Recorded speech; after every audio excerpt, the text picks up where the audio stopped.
চলতি বছর একটি লিড এজেন্সির মাধ্যমে হজে যাবেন সর্বনিম্ন 1000 যাত্রী। তাদের দেখভালের মূল দায়িত্ব থাকবে সেই এজেন্সির। তবে লিড এজেন্সির 1000 কোটা পূরণে থাকতে পারবে একাধিক সাব এজেন্সি। এতে অব্যবস্থাপনার আশঙ্কা করছেন এজেন্সি সংশ্লিষ্টরা। তাদের দাবি, এজেন্সিগুলোর ভিন্ন ভিন্ন প্যাকেজে হজে যাবেন মুসল্লিরা।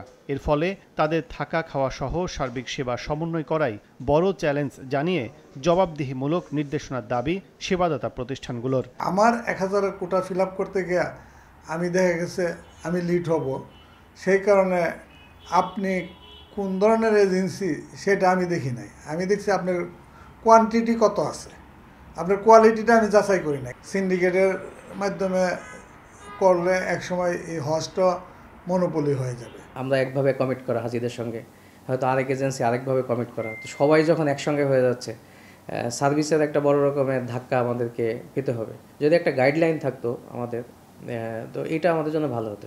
হজ এজেন্সিগুলোর সংগঠন হাবের তথ্য অনুযায়ী 2024 সালের শেষের দিকে একটি এজেন্সির কোটা 250 থেকে বাড়িয়ে করা হয় 500 জন, আর জানুয়ারিতে সংখ্যা দ্বিগুণ করে সর্বনিম্ন 1000 উন্নীত করে সৌদি সরকার। আগামী বছর এটি বাড়িয়ে 2000 করা হলে বাংলাদেশি এজেন্সির সংখ্যা দাঁড়াবে 35টিতে।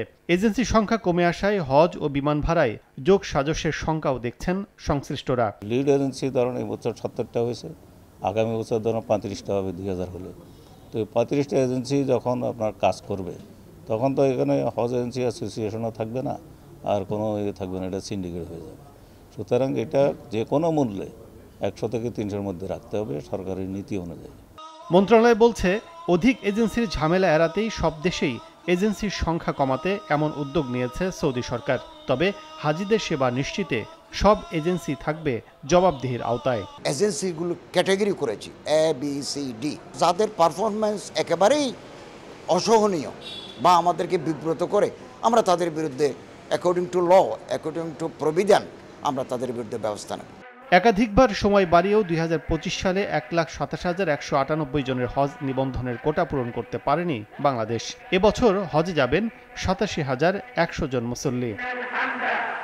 কাজল আব্দুল্লাহ, সময় সংবাদ, ঢাকা।